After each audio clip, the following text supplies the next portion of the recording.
макроэкономикадагы сандарды карап көрсөк, акыркы 10 жыл ичинде Кыргызстандын экономикасында орточо өсүш 3,4% деңгээлинде болду. Бул Орто Азиядагы Орто Азия өлкөлөрүнүн арасында эң төмөнкү көрсөткүч экендигин биз мойнуна алышыбыз керек. Мунун ичинен 20-жылдагы ички дүң продукциянын 8,6%га кыскарганын белгилеп айтабыз. Бул көрсөткүч көмүш өлкөлөрүнүн ичиндеги эң бир катуу жабыркаган мамлекеттердин көрсөткүчү болду деп айтайын. Бюджеттин артышы 19 миллиарддан ашты. Чет элдик түз инвестициялардын келиши 12 айдын ичинде 477 миллион долларды түзүп, бүгүнкү жылдарда мурунку жылдарга салыштырмалуу 44%га аз деп ошол учурда инвестициялардын жыл кетиши 808 миллион долларды түзүп, 20%га көп жыл кеткендиги катталды. Мунун таасири азыркы учурдагы ошо кийинки келечегибизге дагы мындай катуу залакасын тийгизиши мүмкүн. Мындай сандар, мындай цифрлар бул бир эле пандемиянын кесепети эмес, урматтуу жыйындын катышуучулары. Бул Кыргызстандын экономикасынын азыркы моделиндеги стагнациянын кесепети деп айтар элем.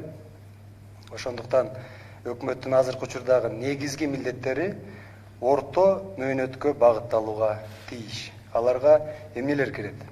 Аларга эң биринчиси бул ички дүң продукцияны кескин көбөйтүү, жакырчылыкты реалдуу кыскартуу, элибиздин жашоосун ушу өзгөчө жетекчилер көрүп келишин мен суранат элем. Түштүктөгү кээ бир райондорду кыдырып келдим, базарларга чейин. Негизи ошо экономика министрлигинде иштеген жетекчилер көбүрөөк айылдарды кыдырып келсе деп мен сунуштайт элем. Ар бир үй бүлөнүн кирешесин көбөйтүү бул үчүнчү. Элди тоногондун ордуна карапайым элге кантип жардам берсек болот дегенди ойлоно турган убак келди, урматтуу жетекчилер. Мен оюмча бардык жасалып жаткан иштер кадимки карапайым элди эмес, жалаң эле каражаттар кайра эле ошолорго кетип жаткандай сезилип жатат. Төртүнчүсү бул инвестициялык климатты жакшыртуу, аларга болгон мамилени оңдоо. Мына президентибиздин жарлыгы чыкты. Биздин чечим менен бир текшерүүчү орган жоюлду. Андан кийинкиси мына чакан жана орто бизнести колдоо, реалдуу шарттарды түзүп берүү. Ушул жаатта мына текшерүүчү органдар инвесторлорду коркутканын койбосо, уруксат берүүчү органдар шапке алганын койбосо, инвесторлордун үркүгөнү мындан дагы көбөйүшү мүмкүн. Анан кантип биз ушу экономиканы көтөрөбүз, кантип биз элдин жашоосун оңдогонго жардам берет элек, урматтуу жетекчилер.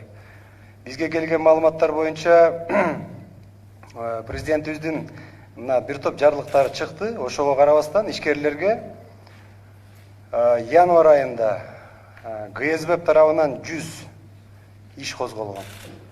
Февраль айында ушул ГСБ тараптан 40 иш козголгон. ГКМБ тарабынан январда 7, февральда 2 иш козголгон. МВД тарабынан январда 18, февральда 14 иш козголгон. Бул ушу президентибиздин жарлыгы чыккандан кийинки чечимдерди айтып атабыз. Анда биз кантип өнүгөбүз? Эгерде ушул чечимдерди биз өзүбүз аткарбай жатсак, өзгөчө текшерүүчү органдар. Ошондуктан өкмөттүн иши кагаз үчүн эмес, мен ойлойм, элибиз үчүн болуш керек. Ошондуктан көзгө көрүнө турган, элге сезиле турган иш-чаралар аткарылууга тийиш деп эсептейбиз. Урматтуу жыйындын катышуучулары, азыр мына баарыңыздар көрүп турасыздар, башкаруу системасында реформалар башталды. Ар ким өз ишин так аткарыш үчүн ыйгарым укуктары, функциялары так бөлүнүп, жоопкерчиликтери так көрсөтүлүшү абзел деп эсептейбиз. Эми мындан аркысы ар бир кызматкердин ишиндеги жетишкен натыйжаларына, кылган конкреттүү ишине карап кыскаруулар жүрүшү керек. Мындайча айтканда ар бир мамлекеттен айлык алган адамдын кызматкердин КПДсына жараша, то есть коэффициент полезного действия дейбиз, ошого жараша баа берилиши керек.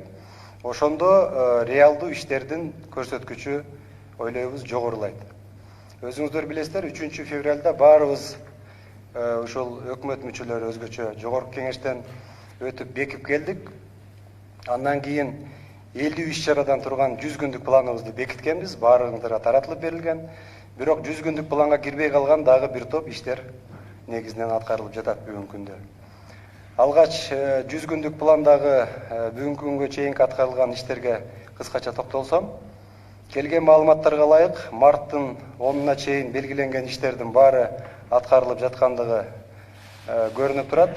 Мен алардын айрымдарына өзгөчө токтолуп кетким келет. Мисалы, пландын 6-пункту боюнча консулдук кызматтарды көрсөтүүдө тарифтер бир топ арзандатылды. Натыйжада тарифтер орто эсеп менен $50 $10 чейин түштү. Мигранттарыбызга биз ойлойбуз, аз да болсо жакшы эле бир колдоо болду деп ойлойбуз. Ал эми пландын 20-пункту боюнча автомобиль өткөрүү пункттары аркылуу товарларды жана жаныбарларды өткөрүүдө ушул процесстерди жөнөкөйлөтүү, упрощение боюнча ушул системаны жөнөкөйлөтүү боюнча өкмөттүн токтому чыкты. Жогорку кеңеште да айтып өттүк элек, биз ушул бекип жаткан убакта.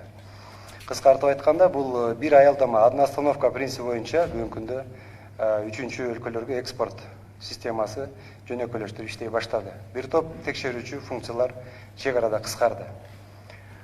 Бирок менин айтарым башка. Ушул иштердин мөөнөтү май айына коюлган деп акыркы күнгө чейин калтырып, биз ушундай жылдырбашыбыз керек. Өзүңүздөр билесиздер, май айына, кээ бирлер июнга коюлган. Пландын аткарылыштын жүрүшү орусча айтканда ушу пошаговый иштер убагында аткарылып, проблемалар чыкса дароо чечилип турушун биз талап кылабыз. 100 күндүк план жеке менин өзүмдүн контролумда болот, урматтуу жетекчилер. Бирок ушул 100 күндүн иш-аракеттеринин ичинде, 100 күндүк иш-аракеттердин ичинде аткарылбай кала турган бир катар рисктер дагы бар экендигин боюнча сигналдар келип жетип атат бизге. Азыркы сөздү ошон үчүн урматтуу жетекчилер экономика министрлигине боюнча сөздү берелик. Ушул боюнча 5 минут сизге берсек, Данияр Шашимов, сөз сизде. Рахмат. Саламатсыздар, урматтуу жыйындын катышчылары. Уруксат берсеңиздер, ушул биздин өкмөттүн иш-чара планы тууралуу маалыматты сиздин назарыңыздарга сунуштасак, өзүңүздөр билгендей жогорку кеңеш бекитилген программанын негизинде ошол өкмөттүн негизги багыттары боюнча иш-чара планы бекитилип, 100 күндүк мөөнөткө бекитилген. Бүгүнкү күндө ошол 100 күндүн ичинен 20 күнү аткарууда атылган план иштеп жатат. Негизинен бул иш-чара планына ошол 100 күндүк мөөнөттөрүн реалдуулугун жана ошол керектелген каражаттарды жана адамдык ресурстарды эске алуу менен реалдуу иш-чараларды реалдуу жыйынтыктарга жетүү боюнча ошол багыттар менен кийинки план түзүлгөн да. Ошондуктан бул негизги 5 багыт бар пландын ичинде. Биринчиси бул биздин жарандарга жагымдуу шарттарды түзүү. Экинчи багыт бул биздин ишкерлерге жалпы инвестициялык жана ишкердикти жүргүзүүдөгү шарттарды оңдоп аларга жардам берүү. Үчүнчү багыт бул негизги актуалдык маселелерге ошол өкмөт тарабынан кайтарым байланышты күчөтүп жана ошол маселелерге өкмөттүн реакциясын жасоо. Кийинки 4-күнчү багыт бул негизинен биздин бюджеттин кирешөө бөлүгүн толуктоого багытталган иш-чаралар жана 5-чи бөлүктө негизинен кечириликтүү чаралар. Бул ушул бүгүнкү күндөгү ковид маселелерине байланыштуу биздин социалдык жактан маанилүү болгон продукцияга бааларга байланыштуу жана биздин азык-түлүк коопсуздугуна байланыштуу багыттар боюнча кечириликтүү чаралар деп киргизилген. Кийинки слайдта өзүңүздөр көргөндөй бүгүнкү күндө ошол 50 иш-чаранын ичинен 5 иш-чара ишке ашкан. Бул 10%-ын түзөт. 2 иш-чара бул экономика жана финансы министрлиги, 2 иш-чара бул биздин саламаттык сактоо министрлиги жана тышкы иштер министрлиги тарабынан бир иш-чара. 45 иш-чара бүгүнкү күндө аткаруунун үстүндө жана бүгүнкү күндө ошо мөөнөт өткөн ишке ашпай калган иш-чаралар азырынча жок. Негизинен эгерде биз ушу министрликтер боюнча карасак, жалпы ушул иш-чаралардын баягы бөлүштүрүлүшү кийинкидей: биздин тышкы иштер министрлиги 1, Минюст 6, экономика финансы министрлиги 14 иш-чара, биздин айыл чарба министрлиги 11, транспорт жана архитектура курулуш министрлиги 3, билим берүү министрлиги 2, саламаттык сактоо 7 жана башка министрликтер 1 жана 2 иш-чарадан каралган. Бүгүнкү күндөгү эгерде биз ушу аткарылган иш-чарага токтой кетсем, сиз жана айта кеткендей, бүгүнкү күндө биздин 6-пункт боюнча иш-чаралар ишке ашырылып, 10%дан 30%га чейин биздин ушул сырттагы жүргөн биздин жарандар, мигранттарга жалпысынан консулдук кызматтардын бааларын кыскартуу боюнча иш-чара ишке киргизилди. Андан тышкары бизде ушул электрондук рецепттерди киргизүү боюнча иш-чара каралган. Бул Бишкек шаары, Жалал Абад жана Талас облустарында бүгүнкү күндө киргизилип, бул иш-чара дагы аткарылды. Андан тышкары биздин ошол тышкы соода жүргүзүү процедурасында бүгүнкү күндө ошол премьер-министрдин тапшырмасы менен ошол процедураларды оптималдаштырып жана алардын санын кыскартуу боюнча тапшырма берилген. Бул иш-чара дагы ишке ашырылды. Бүгүнкү күндө ошол баягы биздин продукцияны баягы машинелерге жүктөөдө негизги мамлекеттик көзөмөлдөн баары текшерилип, булар ошол товарды жүктөөдө процедурасын өтөт. Ошол эле маалда экинчи кайталанма ушул процедура, бирок кагаз жүзүндө гана бул ошол үчүнчү өлкөлөргө чыгууда биздин өткөрмө пункттарда болгон да. Ошондуктан бул бири-бирин кайталанма функцияны алып салып, бүгүнкү күндө бир токтоп, одна остановка, одна проверка деп ошол биз принципти киргиздик. Бул аткарылды. Андан тышкары биздин ушул азыр жумушсуздукту эске алуу менен жана ушул биздин жаштарды колдоо максатында атайын борборду ачуу каралган. Бул шаар, Бишкек шаарында каралган. Биздин саламаттык сактоо жана социалдык өнүгүү министрлиги бүгүнкү күндө бул иш-чараны аткарып, атайын борбор Бишкекте ачылды. Андан кийинки дагы бир аткарылган иш-чара бул биздин товарларды маркирлөө жана алардын көзөмөл системасын киргизүү боюнча атайын биз макулдашууга кол коюлуу каралган. Бүгүнкү күндө ошол президенттин Россия Федерациясына болгон иш-чаранын алкагында бул макулдашууга да кол коюлуп, иш-чара аткарылды. Эми кийинки баягы бөлүккө өтсөк, негизинен бүгүнкү күндө ошол министрликтер берген маалыматтын негизинде кээ бирки иш-чаралар боюнча ошол аткаруу жагында бизде тобокелчиликтер бар. Буларга токтоло кетсем, биринчиси биздеги ошол Баткендин атайын макамын берүү жана Баткен областын өнүктүрүү программасын иштеп чыгуу боюнча иш-чара каралган. Бирок бүгүнкү күндө бул иш-чара боюнча тобокелчиликтер бар. Анткени деген бул программадан тышкары дагы курулуш иштери каралган. Бул ошол эле көпүрө жана жол куруу каралган. Бирок бүгүнкү күндөгү маалыматка таянсак, ал жерде курулуш иштери кечигүү менен жүрүп атат. Ошондуктан биз убагында аткарылбай калат деп биз алдын ала маалыматты берип атабыз. Андан тышкары дагы ошол атайын макам боюнча дагы бүгүнкү күндө ошол баягы жолугушуулар өткөзүлдү. Бирок ошол 1-июнга чейин дагы мыйзам түрүндө ушул макамды кабыл алуу баягы кыйынчылыктар болуп калышы мүмкүн да. Ошондуктан андан тышкары ушул биринчи кезекте биздин Баткен областынын комплекстүү өнүгүү программасы кабыл алыныш керек жана ошонун негизинде макам берилет да. Ошондуктан бул жерде дагы ушул жооптуу биздин айыл чарба министрлигине сунуш катары ушул процесстерди баягы мөөнөтүнө жараша бүгүнкүдөн калбай тез ара иш-чараларды кабыл алуу боюнча сунуштамалар бар. Андан кийинки 5-пункт бул негизинен биздин ушул электрондук жалпы жарандарга паспортту берүү маселеси каралган.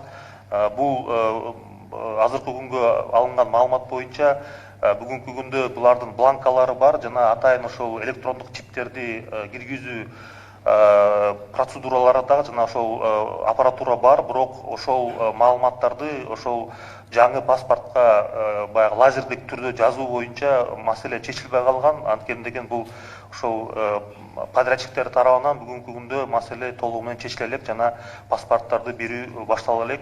Бирок ошол эле маалда бунун мөөнөтү 1-майга чейин каралган. Андан кийинки дагы иш-чара бул 15-пункт боюнча бүгүнкү күндө ошол биздин курулуш тармагындагы бирдиктүү терезени ишке киргизүү 1-июнга чейин каралган. Бирок бүгүнкү күндө биз алган маалыматтар боюнча ошол кээ бир инженердик коммуникацияларды тейлеген ишканалар тарабынан атайын интерактивдик карталарды баягы аягына чейин чыгаруу иштери толугу менен бүткөн эмес. Ошондуктан бул иш-чара боюнча дагы тобокелчиликтер бар. Кийинки иш-чара бул 18-пункт боюнча бүгүнкү күндө ушул Бишкекте атайын биздин ишкерлерди жана биздин компанияларды атайын тейлөөчү борбор түзүү каралган. Бирок бүгүнкү күндө ошол буга чейинки мерчемделген имараты боюнча маселелер бар болчу. Бирок бүгүнкү күндө ошону жайгаштыруу маселеси чечилип атат. Бирок бул иш-чарага 10 мамлекеттик орган тарабынан ар кандай кызматтарды көрсөтүү каралган. Бүгүнкү күндө ошол биздин алган маалымат боюнча кээ бир министрликтер тарабынан ушуларды административдик регламенттерин жазып жана бизнес процедураларын стандарттештирүү боюнча иштери жай жүрүп атат жана ошон үчүн алдын ала бул боюнча дагы өзүнчө алгоритм түзүп, план түзүп иштөөгө сунуштамалар келип түшкөн. Кийинки иш-чара боюнча бул 41-пункт боюнча бүгүнкү күндөгү ошол бааларды стабилдештирүү максатында атайын социалдык жактан маанилүү болгон товарларды жана баягы азык түлүк продукциясын башка ЕАЭС өлкөлөрүнөн мындай белгиленген бааларда алып келүү боюнча иш-чара каралган. Бүгүнкү күндө экономика министрлиги тарабынан бул иш-чара боюнча соода түйүндөр менен макулдашуу меморандумга кол коюлган. Негизги керектелүүчү көлөмдөр саналып чыккан. Бирок биздин ошол айыл чарба министрлиги тарабынан бүгүнкү күндө сүйлөшүүлөр аягына чыгарыла элек. Бул маселе ошол 1-апрелге коюлгандыктан бүгүнкү күндө ошол иш-чара боюнча дагы баягы министрликтин жумушун күчөтүү боюнча сунуштамаларды дагы берип жатабыз. Бул жалпысынан ошол 5 иш-чара боюнча. Негизинен суроолор болсо жооп берүүгө даярбыз. Рахмат. Рахмат, Данияр Шаршенбекович. Кимде кандай суроолор бар? Катышуучуларда барбы суроолор? Негизи Данияр Шаршенбекович, мына өзүңүз да белгилеп айттыңыз, мен да айттым буга чейин. Негизги аткаруучу берене пункттар май-июнь айына келип атат, туурабы? Майда 20 пункт, июньда 20. Азыр мына тобокелчилик рисктер боюнча да айттык.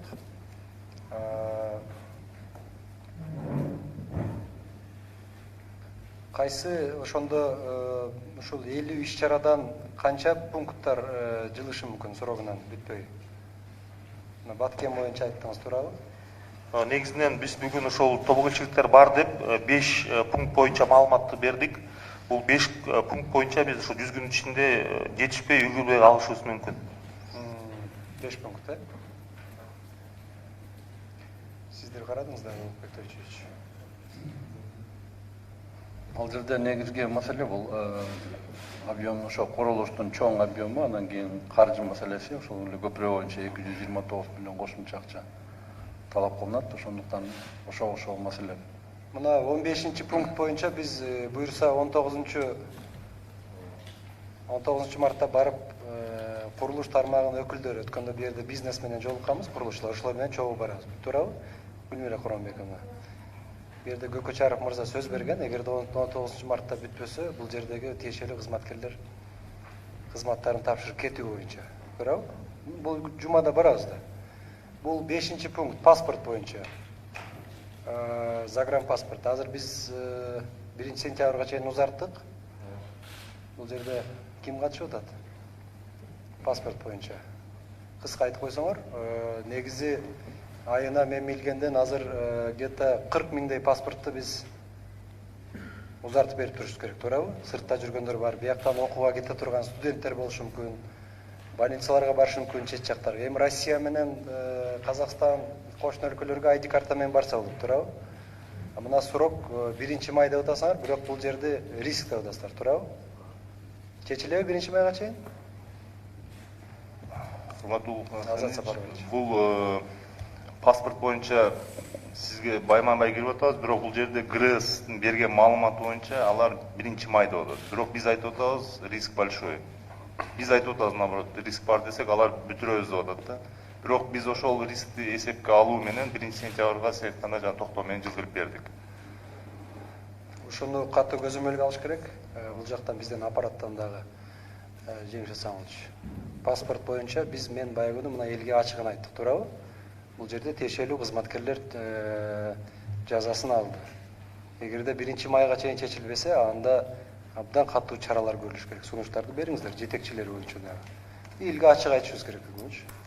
Бул былтыры декабрга чейин чечилиш керек. Жарайт. Маселе болгон, туурабы? Көзөмөлгө алабыз. Так, калган эки кайсы маселе? Ачып койсоңуздар. Мына 18 пункт боюнча биз Элдарадага жайгаштырып атабыз, туурабы? Ошондо деле чечилбейби бул? Или методически кандай бир башка жактарында маселе барбы? Элдарадан экинчи кабатына жайгаштырып атабыз, туурабы? Автовокзалга болуп аткан, Артемий Ильич, в прошлый раз же мы решили, надо уже процесс уже начали, да? Да, уважаемый Размещение. Владимир Константинович, что касается строительства центра обслуживания предпринимателей в рамках автовокзала, то там здание передано полностью в управление, на сегодняшний день подготовлен технический проект, подготовлена смета, остались только технические процедуры по финансированию и строительным работам. В остальном мы полностью готовы. Концепция, а также... Нет, мы же, Артемий Ильич, решили туда не тратить 78 миллионов сомов, так как Минкультура, Министерство против, поэтому решили разместить Эльдорадо. на втором этаже. Да. Там, да? Да. То есть автовокзал не будем там. Автовокзал в проекте остается, он может быть в Хорошо. качестве альтернативного или второго источника. Но в целом концепция, какие функции будут передаваться в Центр обслуживания предпринимательств из государственных органов, как это будет все оптимизировано, уже все прописано, нормативные документы все готовы, положение есть, остаются технические вещи. Я думаю, к этому сроку мы закончим. Какой риск, я не понял здесь, Даня Шашевик, до 1 июня они не могут начать работу свою? Да, если можно, я коротко информацию дам по этому пункту. На сегодняшний день по зданию Эльдорадо там планируется открытие самого ЦОНа как бы раньше, чем 1 июня, да, там, то есть по населению будет пораньше запущено. То, что касается второго направления по центру обслуживания предпринимателей, на сегодняшний день у нас есть перечень государственных органов, которые будут там функции свои или услуги предоставлять. Их на сегодняшний день 11 госорганов. Я хотел бы их сразу зачитать. Центр единого окна по внешней торговле – 1 функция, налоговая служба – 10 функций, государственная таможенная служба – 5 функций, департамент драгметаллов – 1 функция, Министерство здравоохранения – 2 функции, Министерство юстиции – 1 функция, Министерство иностранных дел – 2 функции, Министерство транспорта, архитектуры и строительства – здесь 1 функция, Торгово-промышленная палата – 1 функция, по приему жалоб и обращений бизнес-омбудсмену – 1 функция, по фонду поддержки предпринимателей по вопросам кредитования – 1 функция, гарантийный фонд – 1 функция, государственная ипотечная компания, ипотечное кредитование и Кыргызско-Российский фонд развития по вопросам кредитования тоже по 1 функции. И на сегодняшний день, вот, после проведенного анализа, мы здесь обозначаем риск, что работа данного центра, оно предполагает взаимодействие 11 госорганов, и хотел бы, пользуясь случаем, попросить наших коллег вот эти свои функции еще раз внимательно посмотреть и проработать в рамках размещения всех функций вот в одном месте для удобства наших предпринимателей. Понятно. Bunu баарынан көз каранып турбайбы, Гүлмайра апайым, андан кийин Алымбек Асылбекович. Уважаемый Улыбек Асмирович, позвольте мне вкратце доложиться по 15 пункту относительно единого окна в сфере строительства и архитектуры. Там у нас предусмотрено полноценный запуск работы единого окна в сфере строительства и архитектуры. Здесь увязка идет 4 инженерно-технических службы. Это у нас Северэлектро, Теплосеть, Горводоканал и Газпром. В настоящее время со стороны Северэлектро и Теплосеть завершены интерактивные карты. Они полностью завершены. Допуск дан сотрудникам главного архитектора, БГА, сотруднику глав архитектуры. Со стороны Горводоканала в настоящее время на 80% завершена этапосъемка. Не могут провести тендер на создание программного обеспечения на гидромоделирование. 29 марта у них будет третий тендер, они объявили, 29-го будет вскрытие. И если тендер этот пройдет третий, то к маю месяцу они, возможно, завершат создание программного обеспечения. Что касается «Газпрома», в настоящее время интерактивная карта завершена только на 61%. Здесь они столкнулись совсем с другой проблемой. В настоящее время у них отсутствуют деньги, они не предусмотрели деньги на приобретение оборудования по сканированию объектов газификации и наложение на интерактивную карту. В связи с чем, кстати, они проводят, процедуры, тендерные процедуры по своим процедурам, которые у них прописаны в «Газпроме». И в связи с чем, сегодня только буквально с ними разговаривала, затянется на 8 месяцев интерактивная карта со стороны «Газпрома». В настоящее время такая ситуация. Хорошо. Алмир Асадович. По 18 пункту я хотел бы отдельно еще раз отметить. У нас индикатором в данном пункте стоит, что в ЦОПе будут оказывать полноценно услуги не менее 10 государственных органов. Поэтому здесь как исполнители основной идет Министерство экономики и финансов, но также у нас задействованы другие государственные органы. Поэтому вот совещания, которые проводились на уровне Артема Эдуардовича, там тоже соответствующие поручения были даны, и ответственность за то, что государственный орган не представляет свои услуги в данном ЦОПе, они уже будут непосредственно на отраслевых министерствах и ведомствах. Артем Эдуардович, тогда возьмите на контроль, то есть ускорить, да? Азмун Дагылбайли, я сейчас пройдусь по каждому пункту, есть как раз каждому министру вопросы, и тогда будете отвечать, пожалуйста.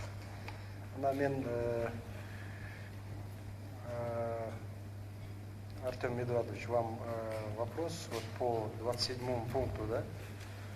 Значит, центры по профориентации в городе Бишкек. Кесиптик бағыттар бойынша.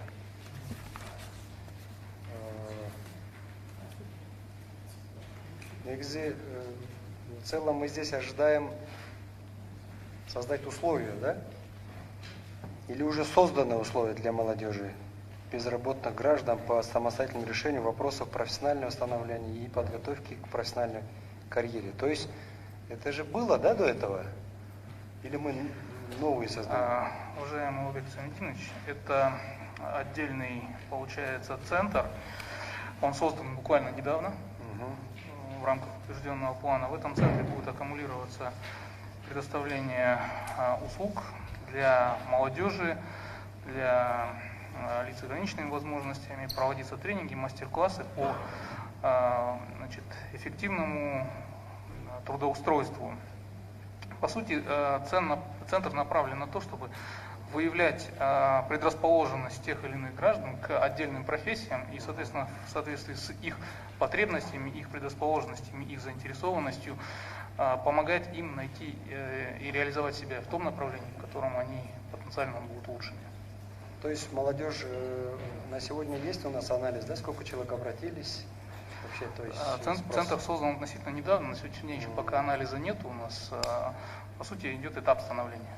Хорошо, Артем, тогда проведите анализ и потом, значит, срок здесь 101 июня, в принципе, есть, да, срок? То есть центр уже создан, фактически пункт выполнен, а анализ мы представим. Анализ, хорошо.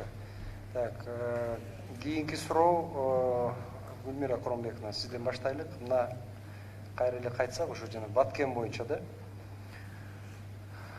ушу Баткен облусунун калкы үчүн жагымдуу шарттарды түзүү жана жашоо турмуш деңгээлинин сапатын жогорулатуу боюнча мына иштер жүрүп атат.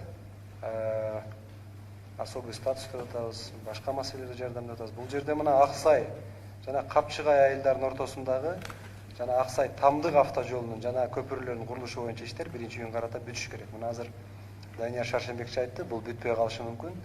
Бир топ себептер менен. Кандай деп ойлойсуз, негизи план боюнча бүтөбү?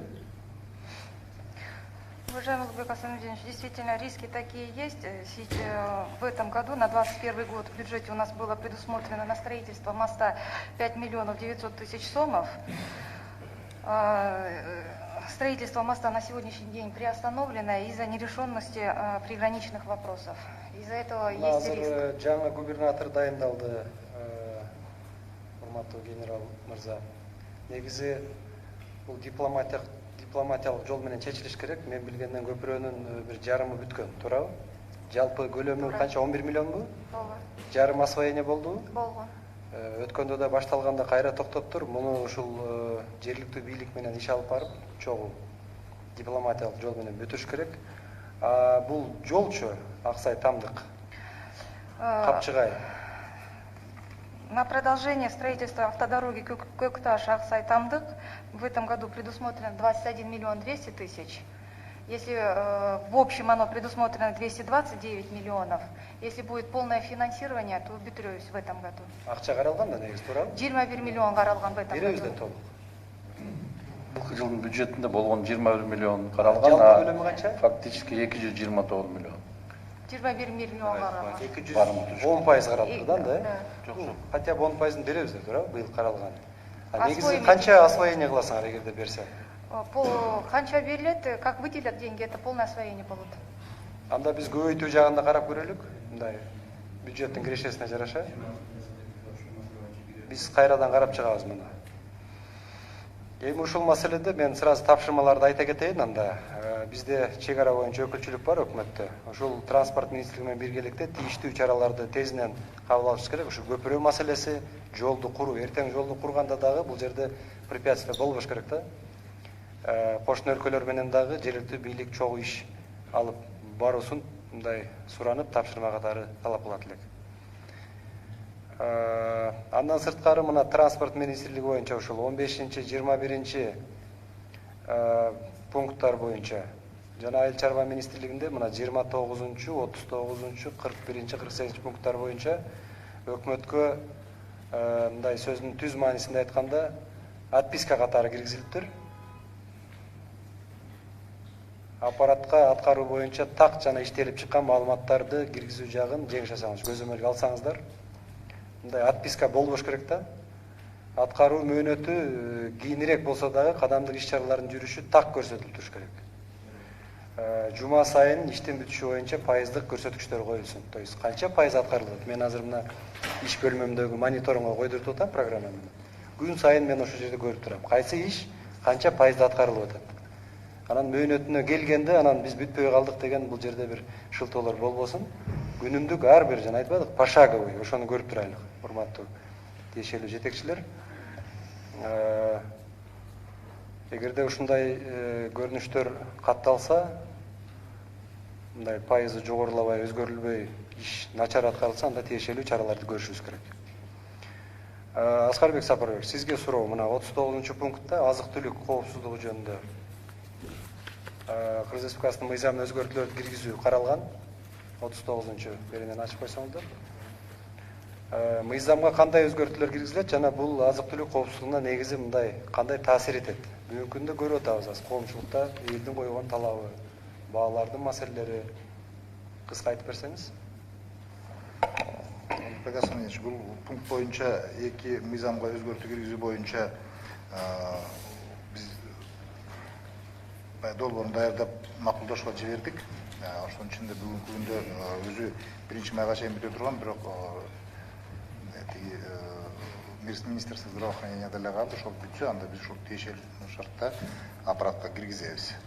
Качан кирет аппаратка? Бул жуманын аягында кирет го, эми эгерде кол койсо. Экөөсү теңби? Иә, Экөөсү тең киреби? экөө тең, ооба. Негизи ушу продовольственный безопасностька жакшы эле таасир этеби ушул чечимдер? Эми Бул мыйзам кабыл алынса албетте сөзсүз бул азык түлүк коопсуздугун камсыз кылуу боюнча сөзсүз таасир тийгизет деп ойлойм. Ана сиздер менен экинчи суроо, акыркы күндөрдө да мына каржы министри менен өткөрүп атабыз, акча бөлүнүп атат азыр, туурабы? Ошо 41 пунктка ылайык ЕЭПке мүчө мамлекеттерден социалдык жактан маанилүү товарларды жана азык түлүк товарларын жеткирүү боюнча түздөн түз келишимдерди түзүү пландаштырып атабыз. Келишимдер эки азык түлүктүн эки түрүнө тең келишимдер Россияга Качан кетирилген. чечилет бул? Көчө кол коюп бери жибермегиле, бүгүн кечке чейин бизге келет болуш керек деп ойлойм. Белсер акчасын которобуз буюрса. Көчө сиз менен макулдашкан боюнча көлөмү дагы, баалары дагы такталды. Бүгүн ошол токтомго өзгөртүүгө, токтомдо НДСти алып коюу боюнча өзгөртүүнү киргиздик. Бул боюнча иштер макулдашкан жана берилген тапшырма боюнча аткарылат. Мөөнөт 1 апрелде койгонбуз, туурабы?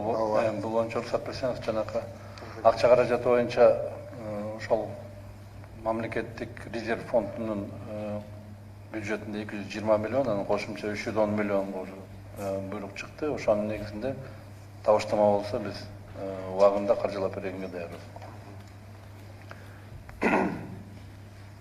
Кийинки суроо Гүлмира Куромбековна, сизге мына бирдиктүү терезе боюнча айттыңыз. Негизи биз барганда деле азыр маселе чечилди, бирок 19 мартта биз курулуш тармагынын өкүлдөрү, бизнес сообществонун барып көрөбүз. Ошол жерде кандай аткарылып атат. 1 айлык мөөнөт бергенбиз 19 февралда. Ушул залда отуруп, өздөрү айткан 1 айда чечебиз. Эртең бүрсүгүн барганда көрөбүз. 21 пункт боюнча Гүлмира Куромбековна, автоматташтырылган салмак габарит, весогабарит башкаруу пунктунун толук кандуу ишке кириши кайсы убакыттын ичинде камсыздалат? Мына биз распоряжение кабыл алганбыз, туурабы? Распоряжение по автоматизации весогабаритного транспортного контроля до 22 февраля чыккан. Вы подписали как раз. В настоящее время идет доработка ТЗ и ТЭО в части именно цифровизации и требований. И параллельно сейчас прорабатывается вопрос пилотного внедрения на одном весовом пункте, Сосновка на Айтуатаус.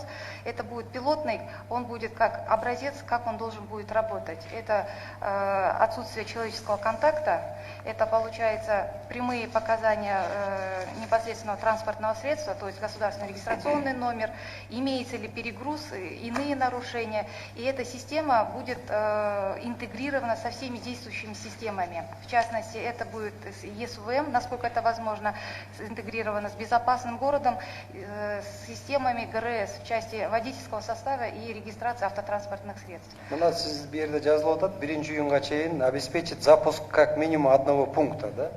Автоматизированного весогабаритного контроля в рамках реализации проекта. Значит, мы сейчас прорабатываем вопрос с айтишниками. И вчера освобожден от занимаемой должности директор этого агентства. Поэтому здесь очень сжатые сроки. Не минимум одного пункта, надо из 18 пунктов как минимум 2-3 пункту чечишибиз керек. Начинайте с Сосновки. Сосновкада ошо жолдун баары талкууланган. И бул чыгыш тарабынан да мына чоң жүк ташыган жолдор талкууланып атпайбы, туурабы? Сурасаңар, бир дагы жерде ошол весогабаритте турган кызматкерлер бир жүк ташуучу машинаны токтотуп жүгүн түшүргөн факты жок. Бир факты таап берилечи бизге, бир факт. Баары турат ошол жерде карышкырдай болуп, машинелерди өткөн кеткен машинаны тоноп, и в итоге жол талкаланып атат да. Эми балким таза иштегендери да бардыр, бирок бүгүнкү күндө ал жерде наразылыктар көп. Эми жүк ташыган чоң габариттүү машинени айдаган кишилерде да күнөө бар. Мен бир тараптуу күнөөлөбөйм, бирок мамлекет тараптан бул жерде автоматташтырылыш керек. Бүгүнкү күндө канча киши иштеп атат? Ушул 350 иштеп атабы? Агентствода 494 киши. Полностью автоматташтырыш керек. Монитордо отуруп, мына ушу безопасный городтой болуп, ал жерде полный автоматташтырыш керек. Машина токтобой өтүш керек ал жердечи. Бай күнү бул жерде презентация болду, туурабы?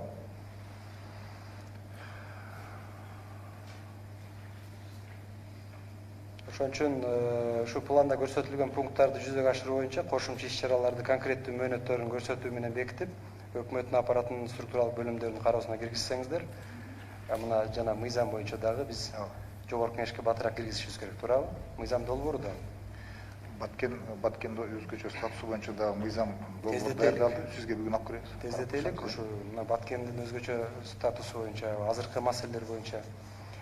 Урматтуу жыйындын катышуучулары, жыйындын башында мына мен айтып өттүм, ушул 100 күндүк планга кирбей калган дагы, бирок аткарылып жаткан дагы бир катар иштерибиз жок эмес.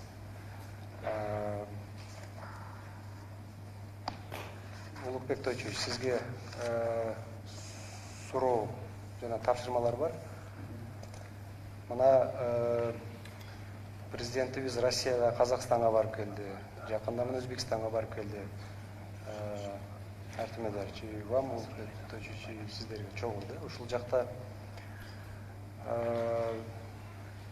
транзиттик өткөрүү боюнча жумуш жүрүп атабы азыр? Мына Казакстандын территориясы аркылуу Россияга биздин жарандардын ушу жер аркылуу жашыл коридордо атпайбызбы, туурабы? Иш жүрүп атабы? Кандай кадамдар башталды? Бул боюнча мен Казак Республикасынын өкмөтүнүн биринчи вице-премьери менен бүгүн эртең менен телефон аркылуу сүйлөштүм. Аларда эч кандай бизде тоскоол жок дейт. Эң башкы маселе Россия тарап менен, буюрса мен кечинде Аверчук вице-премьер менен сүйлөшкөн турам азыр. Артем Эдуардович менен да сүйлөштүм эле азыр. Ошол маселе боюнча эң башкысы ошолордо болсо, анан эң негизги шарты бул ПЦР тести болот биздин баардык жарандарда. Эгерде андай болсо, бизде проблема жок дейт.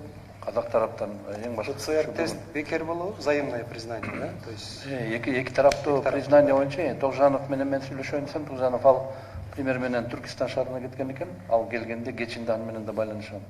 Именно ошол маселе боюнча белки ошо вице-премьер Тогжанов алектенет экен, ошондуктан аны менен да сүйлөшөм, анан кийин билинет. качан чечилет ошондо примерно?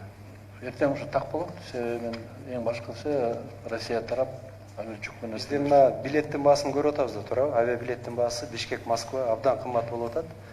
50 миң, 60 миң сом жана негиздеме деген бир кагаз болуп атпайбы, элди жүдөткөн.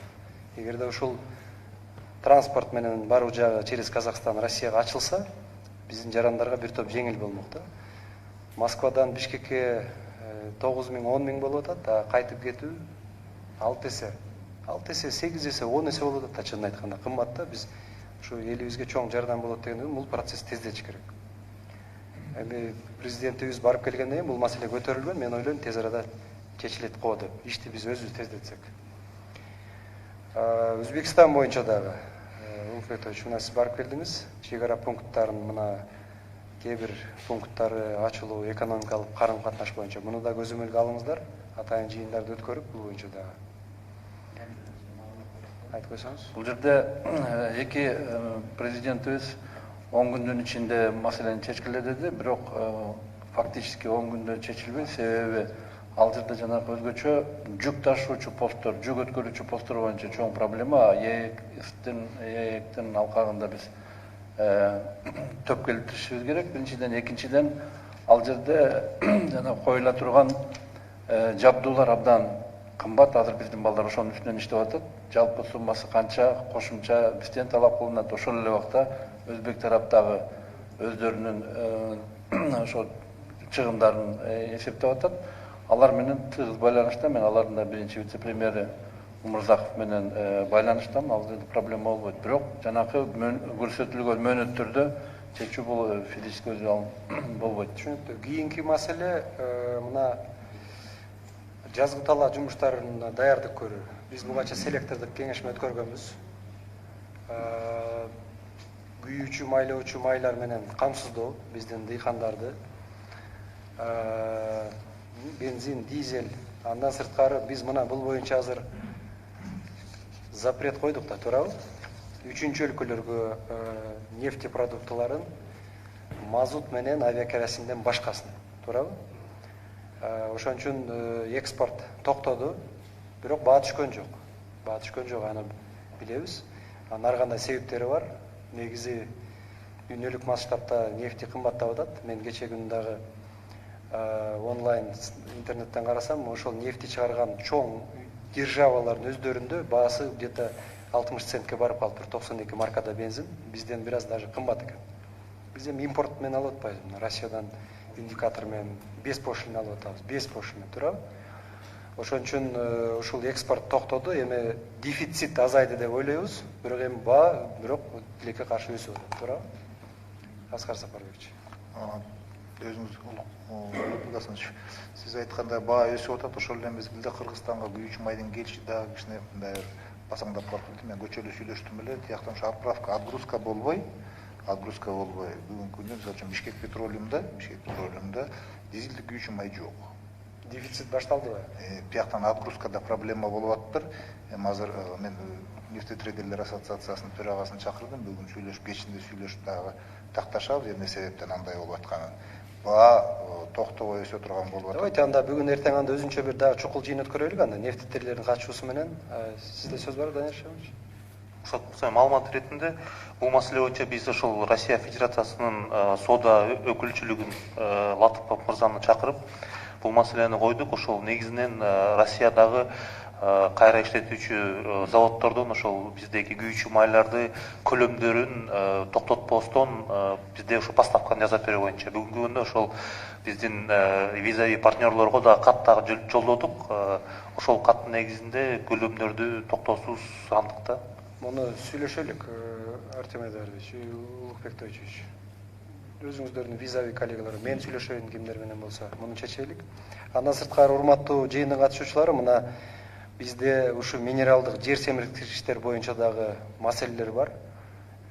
Ушул жетишпестик дагы бир аз бар, анан баа жагынан былтыркыдан кымбат болуп атат.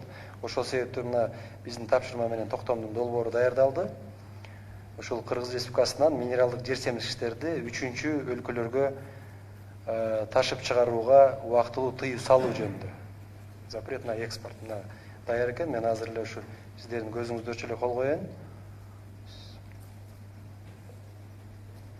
Бул токтом мына расмий жарыяланууга тийиш жана кол коюлган күндөн тартып күчүнө кирет. Бүгүнкү күндөн баштап эле бул күчүнө кирсин. Биз өзүбүз импорт кылып алып атабыз. Анан башка өлкөгө чыгып кеткени бул мындай терс көрүнүш да, өзүбүзгө жетишпей атса. Бул боюнча мына токтомго кол коюлду. Жеңиш Асанович, ушул азыркы мына өйдөдөгү айтылган маселелер боюнча кыска аралыктын ичинде аткарылуу жактары боюнча, бул токтом боюнча, башка ошо азыркы айтылган маселелер боюнча нефтетрейдерлер боюнча да бир жыйын өткөрөлү, анда азыр мына жетишпей атса. Маселелерди мага айтсаңыздар, анда сүйлөшөлүк, тиешелүү башка өлкөлөрдүн жетекчилери менен дагы. Анан Жеңиш Асанович, ушул мына планда белгиленген мөөнөттөр боюнча мындай өтө бир жүйөлүү себептери болсо макулдашып жылдырсак. Анан мындай кээ бир на уровне вице-премьеров кат жазып жылдыруулар болбосун да, башынан эскертип коеюн.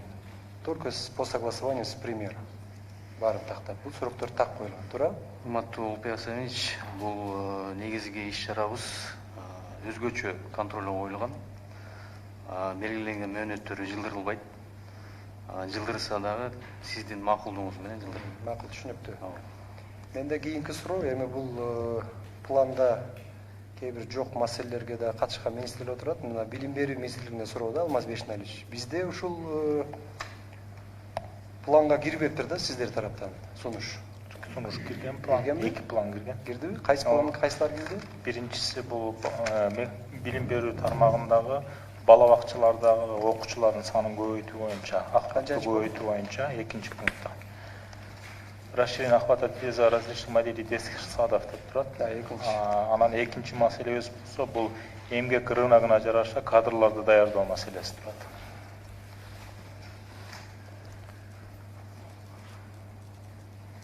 Биз жанагы студенттердин контракттары боюнча да сөз кылдык эле. Контракттар бул жакта жок. Контракттар боюнча биз өкмөттүн аппаратына биринчи бир сунуш бергенбиз, андан кийин кошумча дагы эки сунуш киргиздик. Ошол жерде мындай сунуш айтар элем да, мына жан урматына да отурасыздар. Азыр жогорку окуу жайлардын жетекчилери бир уступкага барып атат студенттерге, туурабы? Бир 1000 сомдун төгөрөгүндө деп аткан, бир жер кошту бир аз. 1600 сом тегерегинде. Ар бир студентке 4%га жакын болгон баягы арзандатуу болуп атат. Ал ошол учурдагы административдик чыгымдарды эске алуу менен Бирок биз муну 20%га чейин чүрүүгө мүмкүнбү деген сунуш берип эсептерин бердик. Бирок азыр финансылык Ошол жерде мындай кылбайлыкпы? Менде бир ой бар да, айтайын деп аткам как раз. Эгерде окуу жайлар ошол акча каражатына мындай скидка катары берип атса, биз бир ошондой жолун карап туруп, Бишкекке, Ошко бир молодежный центр салбайлыкпы? Эми акча ар бир кишиге бир 2000-3000 сомдон бергенде көп деле байкалбашы мүмкүн. Эми балким кээ бирине байкалат, бирок кайсы бир объект курулуп калса ошол каражатка, балким дагы анча-мынча спонсорлор кошулса, карап көрбөйсүздөрбү ушул жагын? Биз тапшырмаңызды карап көрөлү, бирок бул жерде маселе мындай болуп атат да. Бул жалпы эле студенттерде, окуп жаткан студенттер көбүн чейин кошумча иш менен иштеп, анан контракттарын төккөн балдар бар да. Жок, мен айтайын деген түшүнбөй атасыз. Ошол скидка болот студенттерге. Ошол студенттердин атынан салынып калат да, ошол жанагы эки объектчи Бишкек менен Ошко. Ошого биз да берелик. Эми студенттерден бул эстелик болуп калабы деп атам да. Кийинки калатыр келе турган поколение. Ал азыркы студенттердин көйгөйүн чечпейт да. Балдар материалдык жактан кыйналып жатышат. Карап көргүлө да, аны сразу отрицать этпей. Балким студенттерге макул болот ага. Ошол университет студенттердин атынан берсин деп атам да, ошол жергечи бир аз салымын. Түшүнүп атасызбы? Бизде мындай да. Студент бербейт. Студенттин атынан окуу жайлар акчасын которсо, бир аккумуляция кылса, эми бул мен мындай 100% аткарыла дейм, карап көрүңүздөр ушул сунушту. Биз дагы ошол жака салым кошойлу. Анан анча-мынча демөөрчүлөр кошсо, бирок ошол студенттердин идеясы студенттердин атынан жасалса деп атам да. Сунушту карап көрүңүздөр. Сунушту карап көрөлү. Бирок окуу жайлар студенттердин акчасын башка максатта колдонууга бере албайт. Ал боюнча баягы чектөө бар. Чиден студенттердин түшкөн контракттардын акчасы жылдын башында контракттар түзүлөт, ошого жараша чыгымдар дагы бекитилген. Бул эмгек маянлар негизги 85%га жакыны. Анан административ чыгымдар карап көргүлө, биз дагы кошумча каражат берелик деп атам да. Дистанттык окутуу бүтүрүүчүлөрдүн ушул билим деңгээлине канчалык мындай таасир тийип атат? Таасир тийгенде мындай, биз анализ жасадыңыздарбы? Анализ бар. Бир жылда биз билим берүүнүн сапатына бир гана коэффициент кошчубуз. Тилекке каршы бир эле чейректин ичинде 3 коэффициент дистанттык окуутун айынан артка кетип жатабыз. Андан сырткары жогорку окуу жайларда дистанттык окуу толугу менен токтотула элек, анткени гибриддик негизде окутуп жатабыз. Ал процесс канчага чейин уланары пандемияга байланыштуу азыр белгисиз. Ал жыйынтыкталмайынча анын баасын бериш да кыйын болуп жатат. Мына жалпы республикалык тестирлөө боюнча дагы проблемалар жок эмес, туурабы?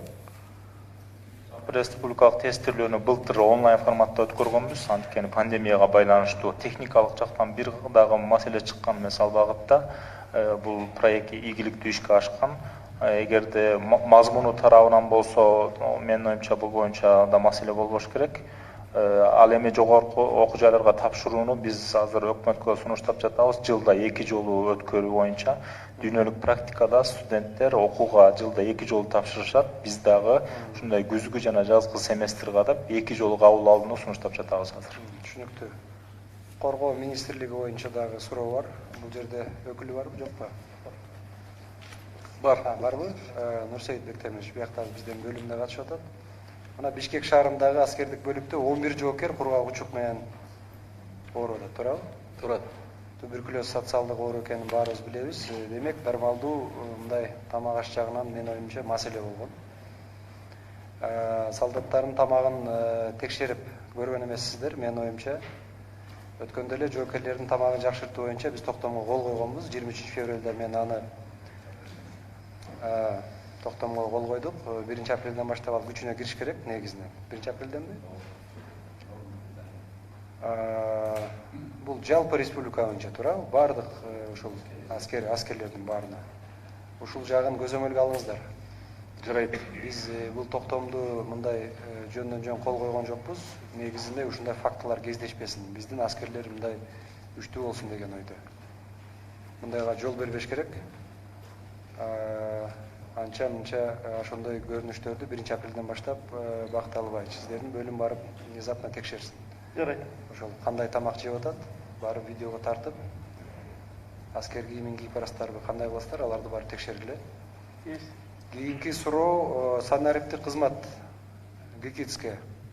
Мына жеке мүнөздөгү маалыматтар жөнүндө Кыргыз Республикасынын мыйзамы 17-жылы кабыл алынган. Туурабы? аткаруу сиздерге ушул 6 ай убакыт берилген экен ошондо. 6 айдан бери андан бери 6 ай эмес, мына 4 жыл өтүп атат, туурабы? Маалыматыңыз барбы ушул боюнча? Жеке мүнөздөгү маалыматтар жөнүндөгү классификациянын мыйзамы. Улук Александрович, по созданию именно госоргана по защите персональных данных. Угулбай атат жакшы.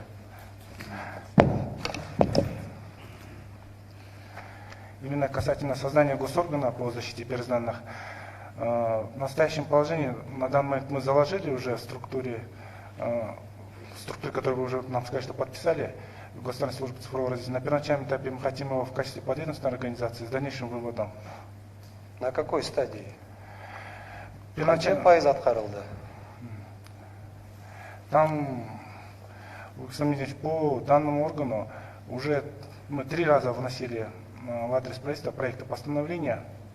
Все 3 постановления не прошли. Не понял, да, он? Какой стадии? Вот основной закон сейчас исполнение упирается в создание именно госоргана. То есть мы пока отдельно госорган не создадим, мы не можем запустить здесь. Поэтому у нас вот первоначальный этап, мы должны отдельный госорган создать. Кто вам мешает создать? Дайте предложение. Вот поэтому я говорю, мы 3 раза уже вносили, сейчас вот мы Кому? уже проекты постоянно 3 раза уже в правительство вносили. Ранее вносилось, но последний вами поддержан. Сегодня создается департамент Внутри госслужбы, да? госслужбы, Я да. подписал уже. Да, вы подписали, поэтому если это упиралось в данный вопрос, то уже надо говорить о реализации закона. Все упиралось именно в отсутствие профильного. Мен кече кол койдум. Ошондо чечилеби? Мыйзам аткарылып баштайбы? Да. Мы Хорошо, приступим көрөлүк уже анда. говорить, как вы созданы. Кеңеш муну көзөмөлгө алгыла. Эми планга кирбептир, бирок көзөмөлдө болсо бул маселе да. Жарайт, көзөмөл аласың. Айыл чарба министрлигине суроо, мына Кыргыз Республикасындагы органикалык айыл чарба өндүрүшү жөнүндө 65 мыйзам боюнча материалдар келип түштү. Мыйзамды ишке ашыруу үчүн 3-4 укуктук ченемдик акт өкмөттүн токтому иштелип чыгыш керек. Аскарбек Сапарбекович. Бирок министрлик кандай кылган? Анын ордуна өздөрү 2 жобо, 1 улуттук стандартты бекитип коюшкан. Балким сизге чейин болгон бул. Буга чейин. Ушуну менен иштеп жүрүшөт да. 19-жылдын 20-ноябрынан бери өкмөткө эч кандай бир сунуштар келип түшө элек. Поэтому, Артем Ильич, возьмите, пожалуйста, на контроль этот вопрос и прошу разобраться и рассмотреть ответственность заместителей этого министерства. Кимде кандай суроолор бар, урматтуу жетекчилер? Жыйынтыктайбыз. Азат Сапарбаевич. Тактоо иретинде Баткен боюнча мост, анан көпүрө боюнча тактоо иретинде киргизип коюн деп атам. Бул мост өзү 600 миллион, бул 15-жылдан бери келе жатат да салынып, жанагы Аксайдын үстүнөн тамдыктан түшө турган. Жолбу? Жол. Бул жанагы Барухту обходко өтөбүз да. Ошол жерде биз проход беришибиз керек. Бирок тилекке каршы мост жол да токтоп калган, жанагы маселе. Ошондон биз 100 күндүк планга киргизгенбиз. Ушу 100 күн ичинде биз возобновить этип алайлы, баштайлы курулушу. Бул жерде аягына чыгаруу деген маселе жок, жандандырып алсак, Түшүнүктүү. ошол Эми жана көпүрө бүтүп калса, анан жол башталып калса, туурабы күн жылып, анан эмки жылдардан дагы шарт түзөбүз деген. Кимде кандай суроолор бар да? Данияр Шашымбекович. Рахмат. Улукбек Самич, ушул мүмкүнчүлүк менен пайдаланып, мен сурап кетем, ушу протоколго да киргизип койсок, негизги багыт мен иш-чара планында айтканда 5 негизги багыттарды айтыла кетти. Бул 100 күндүк мөөнөткө бекитилген. Бирок ошол эле маалда жылдын аягына чейин азыр экономика жана финансы министрлиги ушул иш-чара планын иштеп атабыз да. Анан эгерде жалпы мамлекеттик кызматтарды ала турган болсок, бүгүнкүдө 400төн ашуун кызматтар бар. Биздики ушул 35-тин тегерегинде эле кызмат көрсөтөбүз да, биз министрлик. Бирок ошол эле маалда башка министрликтер бар.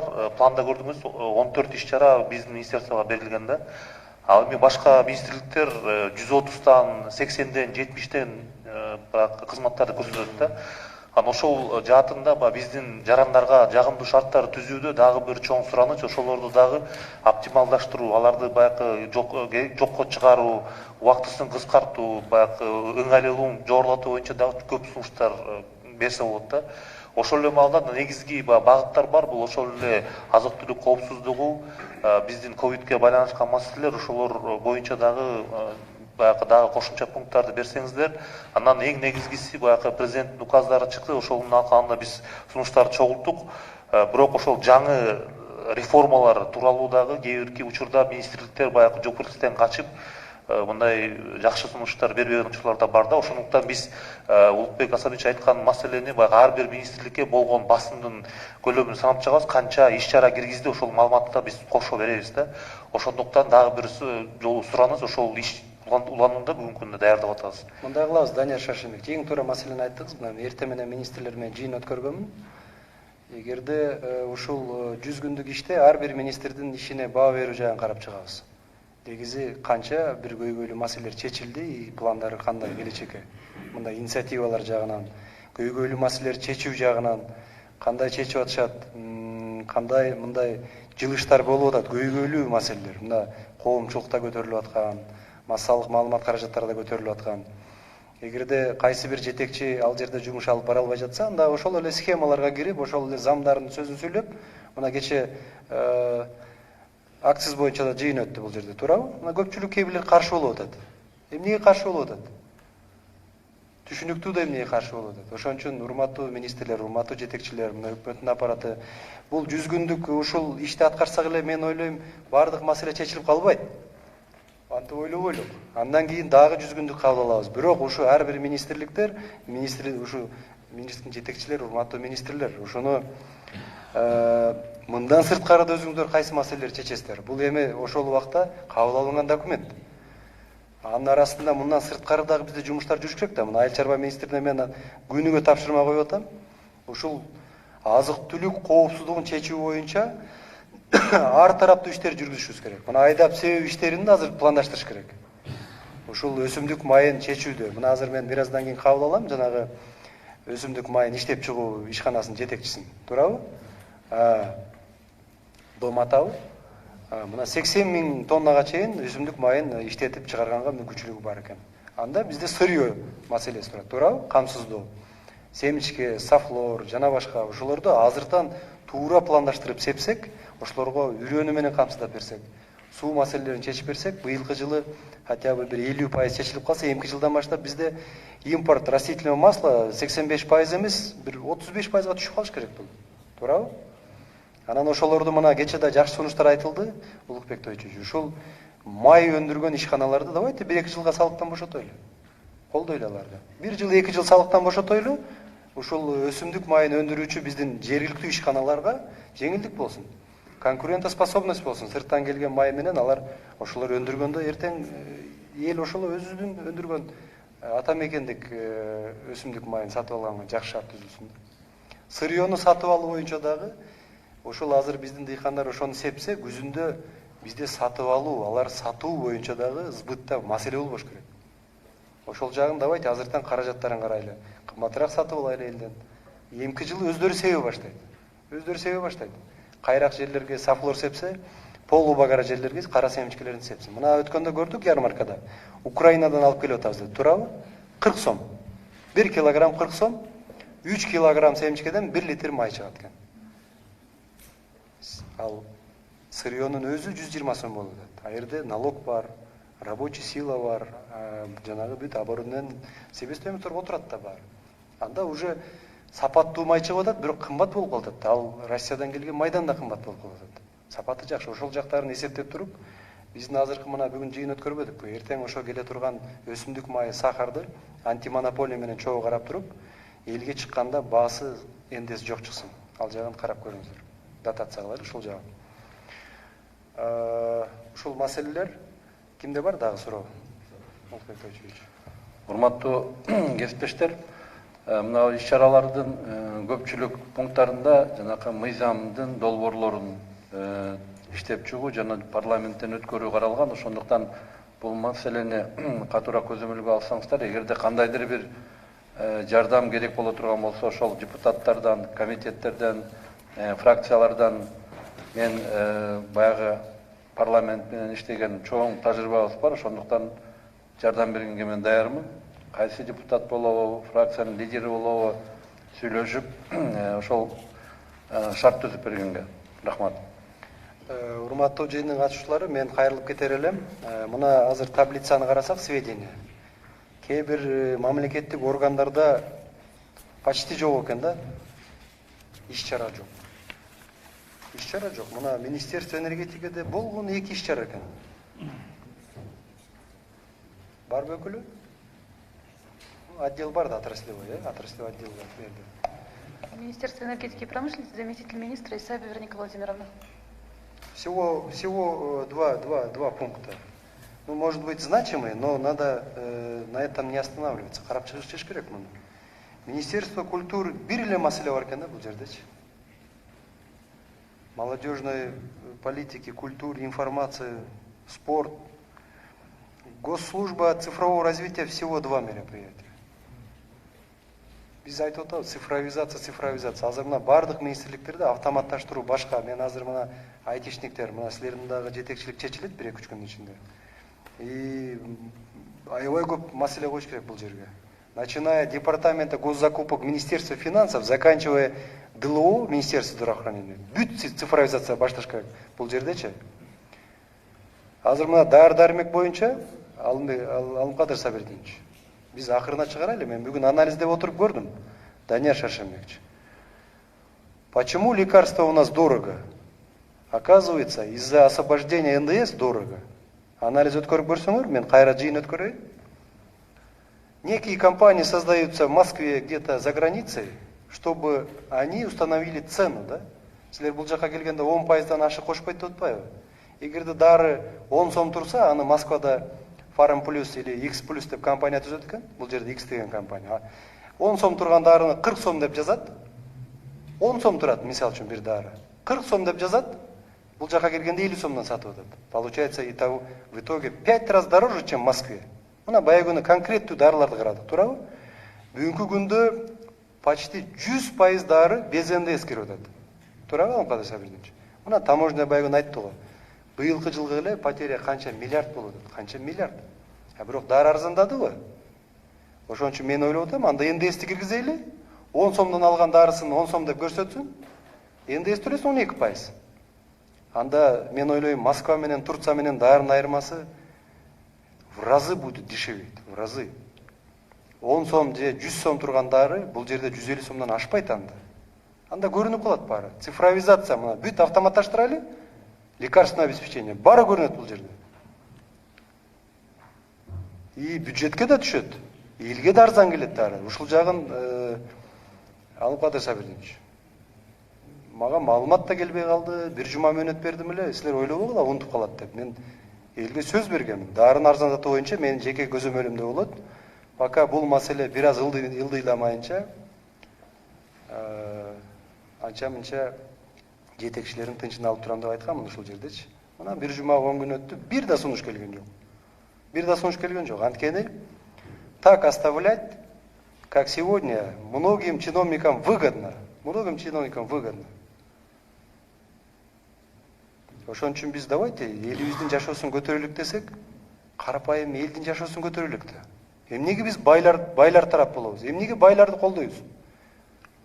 Мына мен жана сөзүмдө айтпадымбы? Бүт мыйзамдар ориентированы, то есть мындай бир байларга түзүлүп калгандай сезилип атат да. Освобождение от НДС, от пошлин кымбат болуп атпайбы? Элдин эсебинен байып атат көбү, туурабы? Ошон үчүн давайте ушу лекарстваны дагы Данияр Шаршембекович карап чыккыла. Анализ жасагыла. Эгерде НДС кошулса канча болот? Ар бир дарынын баасын салыштырып чыгыш керек негизги. Турциядан кымбат болуп атат дары, туурабы? Россиядан туура, биз импорт менен алабыз, бирок Артем Ильич, 5 раз, правильно, да? 5 раз дороже некоторые лекарства. 5 раз дороже. Ошон үчүн ушул маселелерди бул 100 күндүк планда жок деп, анан кээ бир жетекчилер ойлоп калбаңыздар. Ар бир маселени кайра көтөрөбүз. Ошон үчүн урматтуу, эгерде суроолор жок болсо, тиешелүү жетекчилерде жыйыныбызды жыйынтыктап жатып айтам. Ушул азыркы мына 50 пунктту ар бирин көзөмөлгө алыңыздар. ар бир министрлик. И мындан сырткары бүгүнкү күндө көтөрүлүп аткан мына нотариус боюнча да азыр мен Минюстка тапшырма бердим, Улукбек Тойсуевич. Бир райондо бир госнотариус отурат экен, бир госнотариус. Очередь. Частныйга барып ала албайт. Жанагы наследство, башка дегени бар. И ошол боюнча азыр мына штат жагын карап чыгайлы азыр. Тез арада чечип берели мунучу. Антпесек болбойт. Эл кыйналып атат азыр мына. Фонду түзөбүз деп атабыз. ЗАГСта иштегендер тоже очередь ал жакта. Нотариус, госнотариуста азыр аябай чоң проблема болуп атат. Бүт райондордо очередь. Ал жерде баягы оңой менен чечилбейт экен маселе. Ошону штат жагын карайлы. Анда суроолор жок болсо баарыңыздарга чоң рахмат, жыйын жабылды.